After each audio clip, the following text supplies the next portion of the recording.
Агенцијата за финансиска поддршка на земјоделството и руралниот развој минатиот месец, но и овој месец објави вкупно 3 јавни повици кои што се однесуваат на обновување на земјоделската механизација, мерката 112 или така наречена мерка за младите земјоделци, меѓутоа и јавен повик за обновување на лозовите и овошните насади. Агенцијата за поттикнување на земјоделството пак е тука како советодавно тело да им помогне на земјоделците и токму поради тоа разговараме денеска со директорот на оваа агенција, Игор Златков, со кого што подетално ќе се задржиме на овие јавни повици. Најпрво за јавниот повик кој што се однесува на обновување на земјоделската механизација. Минатиот месец е објавен повикот од првиот ден. Има навистина огромен интерес, не само во Пелагонија, туку и во цела Македонија. На што се дължи тоа? Најпрво добро дојдовте во агенцијата. Чест ми е што ќе бидете наши гости и ќе бидам гостин во вашата емисија. Да започнеме веднаш со повиците кои што се во тек. Моментално имаме националната програма, започна со мерката 121,5, тоа е обновување на земјоделска механизација, на која што може да аплицираат сите оние земјоделски фармери, односно земјоделски стопанства, кои што ги исполнуваат основните услови. Тоа се 15 декари површини под житни култури, фуражни или индустријски култури, вклучувајќи го и тутунот како индустријска култура, за која што е потребно да се има минимум 5 декари, односно 0,5 хектари, со цел да може да се исполни основниот критериум за аплицирање. Понатаму треба да има соодветна документација подготвена, тоа се имотни листови од катастер и изготвен деловен план од страна на советникот од Агенцијата за поттикнување на развој на земјоделството. Оваа година бележиме исто така тренд на зголемување на аплицирање во националната програма, посебно кај мерката 121/5, во која што, ако земеме за пример дека во 2013 имавме 243 апликации, во 2014 имавме 243 апликации, во 2015 1720, од кои 920 беа одобрени, за кои што се подпишани веќе и договори за набавка на механизација, се чека само исплатата. Мислам дека во 2016 ќе се зголеми тој број. Не знам дали ќе биде дупло зголемен, но сигурно ќе биде зголемен. Тоа го зборувам по тоа што веќе само во регионот на Пелагонија, тоа се регионалните единици Битол и Прилеп, дневно се прават по минимум 60 деловни планови за мерката 121/5. На неа може да аплицираат сите оние, како што рековме, со исполнување на основните критериуми, но сепак треба земјоделците да знаат, иако веќе го знаат, дека има бодирање со цел да има предност во тоа кој ќе биде одобрен, кој не. Како критериуми да кажеме за бодирањето е дека секој оној што е меѓу 18 и 40 години ги има стартните 30 поени, додека доколку инвестицијата е до 600.000 денари со вклучен данок на додадена вредност, има дополнителни 70 поени. Доколку инвестицијата е меѓу 600 и 800.000 денари со вклучен ДДВ, се намалуваат за 10 поени, над 800.000 денари се намалува повторно за 10 поени. Минатата година сите оние кои што имаат до 70 поени беа одобрени. За оваа година сето тоа зависи дали буџетот ќе го дозволи одобрувањето до 70, до 60 или пак може само оние кои имаат 100 поени. Земјоделците веќе го знаат тоа, затоа што табеларниот преглед за бодирањето им го даваме. И од контактите што ги имаме со фирмите кои што продаваат механизација, земјоделците веќе знаат дека може да аплицираат на своите сопруги, кои исто така жените земјоделци имаат стартни 30 поени, или пак на деца или внучиња кои што имаат до 40 години, со цел да ги фатат сите 100 поени уште во старт. Кога станува збор за националната програма, да споменеме дека во тек е и млад земјоделец, односно мерката 112, која што започна на 3 февруари и ќе трае се до 3 март, на која што да споменеме дека во 2014 имавме 40 на апликации, во 2015 132 апликации одобрени, додека во 2016 верувате дека тој број ќе биде многу зголемен. Целта на објавата на оваа мерка е демографските промени да се намалат во државата, односно младите луѓе да останат во руралните средини, затоа што не е целта на било која држава луѓето да ги повлекува од селата, да заминуваат во градовите или пак да ја напуштаат државата. Се смета дека со почетни 600.000 денари млад човек ќе може да започне со било каква земјоделска дејност, затоа што во мерката 112 не опфаќа само набавка на земјоделска механизација, Оваа година е зголемен интересот и за пчелни семејства, што значи сето тоа што е со наставка земјоделство или аграр може да биде офатено со тие 600.000 денари. Покрај земјоделска механизација може да биде набавка на саден или семенски материјал, сертифициран се разбира, потоа набавка на грла добиток, исто така кои што имат сертификат за потекло и се разбира пчелни семејства. Имаме оваа година 3 фирми кои што продаваат пчелни семејства со матици и со опрема за производство на мед. Тие се од Струга, Пробишти, Епископија, така да ние им ги даваме контактите со цел тие да може да се извадат профактура, односно неопходна документација за да може да аплицираат. Оно што е новина, така да речам, е електронското аплицирање или регистрација. Можете ли да се задржите повеќе на ова и да објасните што значи тоа? Дали можат земјоделците сами да се пријавуваат и дали може освен вас да помагаат и фирмите од каде што набавуваат опрема? Па вака, порано се аплицираше во еден вид хард копи, односно со печатење на документи и испраќање до Агенција за финансиска поддршка. Од минатата година тоа се одлучи да биде по електронски пат, со цел да биде достувањето на документите попрофесионално, затоа што во испраќањето по пошта некојаш може да се изгуби пликото во кое што се ставени документите, некојаш може да доцни достувањето на документацијата, па затоа одлучија да биде електронски. Но тоа што ме радува мене при електронското доставување е што нема простор за малверзации. Малку тежок збор, но сепак да не може да рече утре фармерот или советникот, јас во документацијата го ставив тој документ, сега неговија гледате при контрола, затоа во електронското барање, сето тоа што се пишува во првиот ден, односно во минутата кога што аплицира земјоделецот, исто тоа се гледа во програмата во Агенцијата за финансиска поддршка. Нема да има простор за промена, затоа што е електронски, за разлика од порно, кај што имаше со печатена форма, па ќе испрати изјава дека сака промена со документација, односно со дополнителна профактура од некоја дејност, односно од некоја заинтересирано земјоделско стопанство за било која дејност што ќе аплицира. Сега со електронското е испратено и веќе нема промени. Дали тоа значи дека од кога ќе се регистрира оно што сака, што е заинтересиран да аплицира, ќе може дополнително останатите документи, деловниот план да ги набави, па потоа да ги испрати? Точно, прво се аплицира електронски, потоа се собира неопходната документација и се испраќа исто така во плик. Сето околу составување, односно комплетирање на документацијата, советниците стојат на располагање. Сами знаете во Прилеп колку имаме гужви, истото се случува и во неколку други регионални единици ширум државата, но да напоменеме дека околу националната програма прецејуваме гужва во единиците кај што има земјоделци кои што ги офаќа таа мерка. Например, во Ресен немаме воопшто луѓе кои што може да аплицираат на националната програма, затоа што тоа е во Штарски крај, сами знаете дека се произведува јаболко, кое што јаболко, односно овошните култури не влегуваат во националната, но затоа сега па со објавата на млад земјоделец и таму луѓето ќе може да аплицираат, но бидејќи имаме поделба на културите, пак истите ќе може да аплицираат на ИПР, зашто малку покасно ќе стане збор. Колку фирмите им излегуваат по пресрет на земјоделците, бидејќи вие соработувате и со сите оние што продаваат земјоделска механизација? Да бидам искрен, според мене оној кој што треба да го изготви техничкиот предлог проект, односно деловниот план во националната програма, треба да бидат советниците од Агенцијата за поткрепување на разум на земјоделство, на кое што сега работиме, односно ќе имаме сертифицирање на сите вработени кои што знаат да изготвуваат деловен план, па самите фармери ќе можат само кај нас да се обраќаат. Проблемот е што, според мене, проблем е што некои од земјоделците ќе можат сами тоа да го прават, па не знам колку се компетентни или стручни или обучени за да го направат тоа. Сите советници од агенцијата веќе поминаа обуката која што беше направена од страна на Министерството за земјоделство, шумарство и водостопанство, заедно со Агенцијата за финансиска поддршка, ги обучија нашите земјоделци како тоа да го изготват без никакви грешки при тоа. Лани на националната имавме направено од 1720 негде над 1380 планови, од кои што тие беа 920 одобрени. Исто така и некои од фирмите веќе тоа го изготвуваат, зашто имаме несогласување со фирмите. Ние побаравме од тие фирми што продаваат земјоделска механизација да го почитуваат џентлменскиот договор помеѓу нас и нив, ние да сме тие што ќе изготвуваат деловни планови со цел да имаме анализа на што е веќе сработено.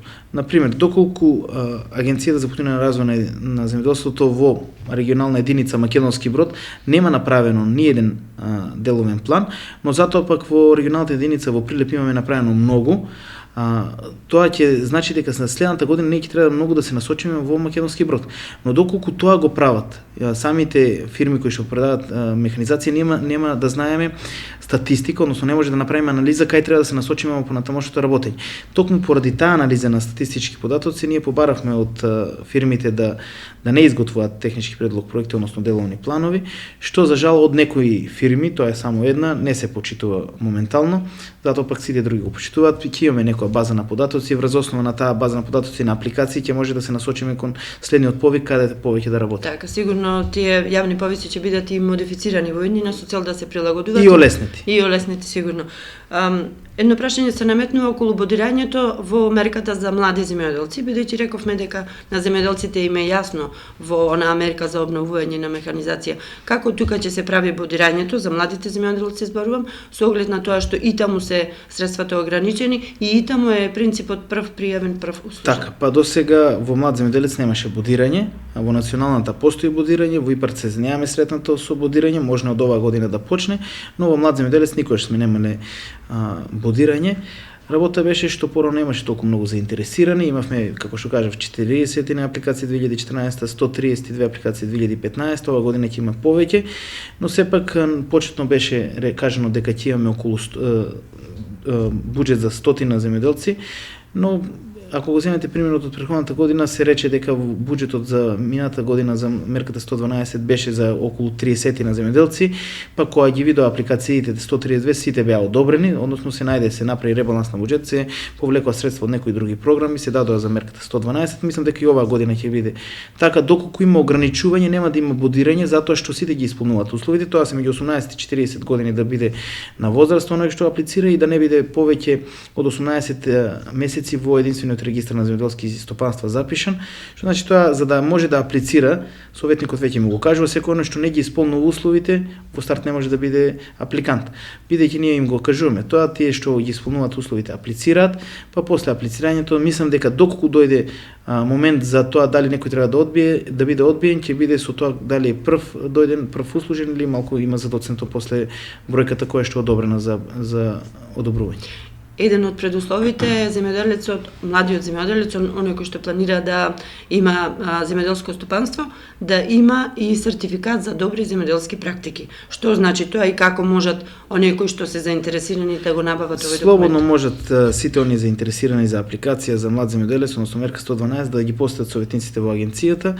Ние можеме да го издадеме тој сертификат, исто како што до претходната година дававме и потврда за секој оној што е заинтересиран за посета на обука, порано се даваше преку работнички универзитет, сега ние го даваме тоа, така да на сите оние кои што се заинтересирани за таков сертификат може слободно да не посетат, ние ќе им го дадеме, ќе им биде испечатен, подпишан, архивиран и предаден на лице место.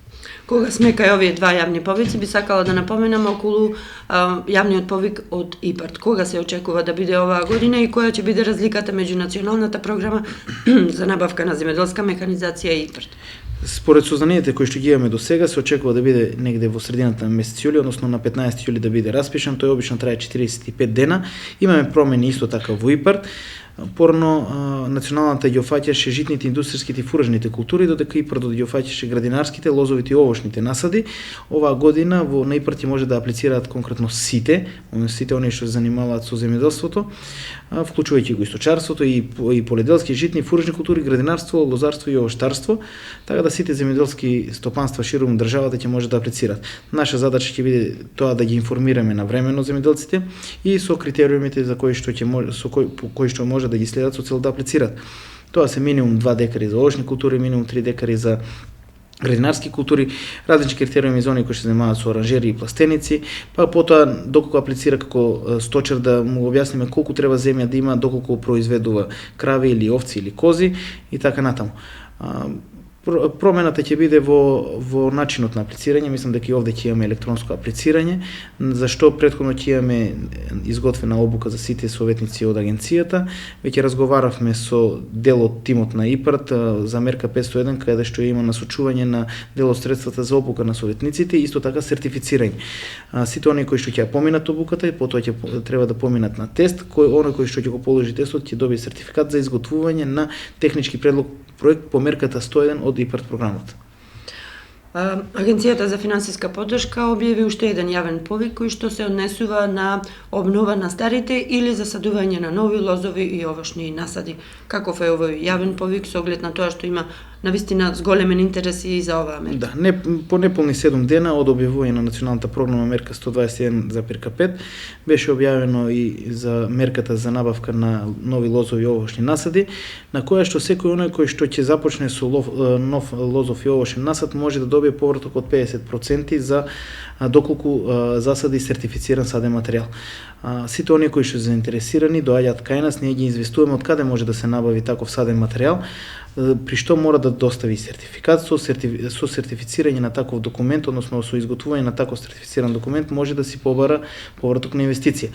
Олеснителна околност е дека минимум 50% од почетната инвестиција може да биде повратена и еве кога веќе сме овде да спомнеме дека и кај националната програма имаме повраток меѓу 50 и 75%, што е во зависност од тоа дали е регуларно земјоделско стопанство, дали меѓу 18-40 години каде имаме плюс 5% или пак неразвиено рурално подрачје ширум државата кои што се подлежни на 75% за повраток на националната програма. Кај млад земјоделец е 100%, кај националната програма е максимум 75%, минимум 50%, кај ИПАРДот ќе биде максимум 75, минимум 60%, за мерката 101 зборуваме, а кај лозовите овошни насади истото подлежи како што е кај националната програма. Значи останува минимум 50%. Точно. Агенцијата за поттикнување на развојот воедно како новина од оваа година започна со помош на земјоделските стопанства за обезбедување на пласман на земјоделските производи. Што значи тоа и дали можат земјоделците да се обратат кај вас доколку им треба пласман за одредени производи? Па вака, да советниците од Агенцијата за поттикнување на развој на земјоделството не им е важна задача и главна приоритетна цел да изготвуваат технички предлог проекти. Технички предлог проекти според мене е административна работа која што може да ја работи секој оно што е обучен. Но давање на совет може да даде само агроном, односно дипломиран земјоделски инженер кој што поминал 4 години учење, теорија и дел искуство, пракса, со цел да може да го насочи земјоделецот каде треба да работи со единица површина која што постои, која што ја поседува земјоделецот, да направи поголем профит или пак дали треба или зошто треба да ја зголеми својата површина или своите производни капацитети. Бидејќи се соочуваме од ден во ден или пак од трибина во трибина како што ги посетуваме земјоделците со проблемот дека дел од пласманот дел од своите производи се уште го чуваат дома, односно не е пласиран. Одлучивме да стапиме во контакт со повеќе фирми ширум државата и тоа го направивме на тој начин што ги повикавме собствениците на тие фирми, како што например Best Food, Yomi Food, Beam Food од Прилеп, со кои што разговаравме дали доколку ние им најдеме земјоделци, дали тие се согласни да потпишат договори со цел да можат да работат професионално, односно легално. Не е во интерес на никого земјоделецот да произведува нешто за што нема договор. На сите трибини сме кажале дека најважно од се е прво да имаме договор за производство, па после да започнеме со производство. Добрата страна е тоа што дел од фирмите веќе даваат и свој семенски материјал или саден материјал. На пример за сите оние кои што заинтересирани за лешници, да споменеме дека италијанска фирма која што произведува Gentile лешници прави договори со земјоделците и воедно им дава саден материјал, сертифициран саден материјал што има 50% повраток и за гарантиран откуп на производот во наредните неколку години. Тоа е клаузула во договорот на која што ќе се согласат двете страни. Но истото се случува и со градинарските култури. Например, во село Егри мината година имавме зголемено производство на домашна пиперка, куртовска капија, која што ги повикавме представниците од Радовишката фирма за конзервирање на зеленчук, дојдоа се договорија на која количина, на која цена, се разбира со сертифицирана вага, да има мерење и сето тоа беше подмирено како што треба, односно финансиски и сето тоа беше легално направено. Новитет е тоа што сега имаме италијанска фирма, Алфонсо се вика собственикот, кој што ќе сака да откупува зрнести култури, и тоа се леќа, соја, слануток и граф, кои што истите култури, ако сакате камерата може да ги види, еве ги позади нас, при што тие одржавме состанок, истите се понудија на агенцијата, ние да им обезбедиме производители кои што ќе го произведуваат сето тоа, додека кога ќе дојде ред фирмата да почне да откупува. Моментално тие ќе бидат сместени во веќе изградени некои капацитети, односно магазински простори за кои што општина Битола ќе им помогне, но по јули ќе започнат со мерката 103 изградба на објект, нивни собствен објект за откуп и за преработка, што ќе имат предност за тоа што ќе имат повраток 50%. Исто така со фабриката за компир која што се отвори во во Кравари, собственикот побара од нас помош, а тоа е да го информираме каде, во кој регион имаме производство на компир и по квалитет да се насочи производството на компир, со цел да може човекот потоа да се состане со тие земјоделци, на што веќе на трибините што ги одржавме е кажано, па да почне начин на легално, односно професионално работење, односно прво да се договори кој семенски материјал, кои квантитативни, квалитативни клаузули ќе постојат во договорот, односно производството, па потоа да започне со откуп. Дали само тие трибини кои што се организираа во текот на минатата година беа единствен начин како да ги информирате земјоделците и фирмите, или ќе има и друг начин на кој што овие сите информации ќе бидат подиректни, подостапни до директните производители? Трибините што ги организираме со цел малку помасовно да биде присуството на земјоделците, на кои што трибини одлучивме од минатата година па наваму да не присуствува само Агенцијата за поттикнување на развој на земјоделството, иако сме ние организатори, ги покануваме исто така и Агенција за финансиска поддршка, потоа Инспекторатот, Министерството за земјоделство, водостопанството, одводнување, пасиште и шуми, да има представници од сите институции со цел на такви помасовни трибини кај што мислиме дека земјоделците малку и може да бидат охрабрени поради присуство на своји комши или роднини да постуваат повеќе прашања. На тие трибини се поставуваат прашања од сите домени, односно до сите институции, се одговара веднаш.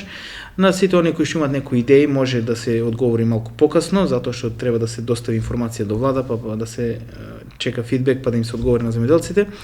Но сепак не само трибините се начин на кој што информираме и со тет-а-тет средби. Како што реков, изготвување на технички предлог, проект или деловен план е само административна работа на еден советник, кој што за тоа ќе му биде потребно работно време во канцеларија. Основната работа е теренската активност на земјоделците, на советниците кои што треба да ги постат земјоделците. Затоа и во ребалансот на буџетот на агенцијата поголемиот дел од средствата веќе се насочени само кон теренски активности. Тоа значи што е можно поголема излезеност, односно посетеност на терен, односно на земјоделските стопанства. Со тоа што дел од своето работно време, односно поголемиот дел од работното време во текот на 7,5 ефективни часови во тек на еден ден, да биде посветен само на земјоделските стопанства, разговорот со нив и решавање на можни проблеми. Најголемите забелешки од страна на земјоделците се подготовка на сета таа документација и како да се дојде до советникот, односно оној кој што работи во подрачните единици на ресорното министерство, да се заврши работата. Што велат тие, за побрзо време да се заврши работата, затоа што онаа работа наполе не може да чека. Како може да се поедностават тие процедури? Има ли некаков полесен начин за да не се чека со денови пред ресорното министерство тие подрачните единици? На нашата веб страна се објавени телефонските броеви на сите вработени во агенцијата, од директор па до најмладиот референт кој што постои во агенцијата. За се што треба да се информира земјоделецот во Република Македонија стои на располагање советникот. Не само советникот, и заменик директор, и директори, и раководители на сектори и оделенија. Секој оно што не може да добие брза и квалитетна услуга од некое друго министерство, односно институција, може слободно да се обрати кај нас. Нашиот советник, ако треба заедно со него, ќе појде до ресорното министерство, ќе му помогне при вадење на тој документ. Но доколку па не може советникот да појде, се разбира дека ќе контактира телефонски, затоа има меѓуинституционална соработка, при што што е можно побрз временски период, односно рок, да може да се извади тој документ со цел да се запази времето на аплицирање. Како еден пример, дека на мерката 302 од ИПАРД, каде што е за изградба на рибница, односно кај аквакултурата, при што има повраток од 50% на секоја започната инвестиција, само со тој собственик и 3 или 4 пати имам отидено со него во Министерството за земјоделство, шумарство и водостопанство во Скопје со цел документите да се соберат на време. Човекот аплицираше, сега се чека само одговор, односно изготвување на договор со цел започнување на инвестиција. Господине Златков, ви благодарам за разговорот. Се надевам дека во текот на оваа година уште неколку пати ќе се сретнеме за одредени информации да им пренесеме на земјоделците. Ви благодарам, би сакал почесто да бидам ваш гостин или вие да бидете мои гости. Кога сакате, би сакал и следната емисија да биде ако е тоа изводливо и на терен. Благодарам.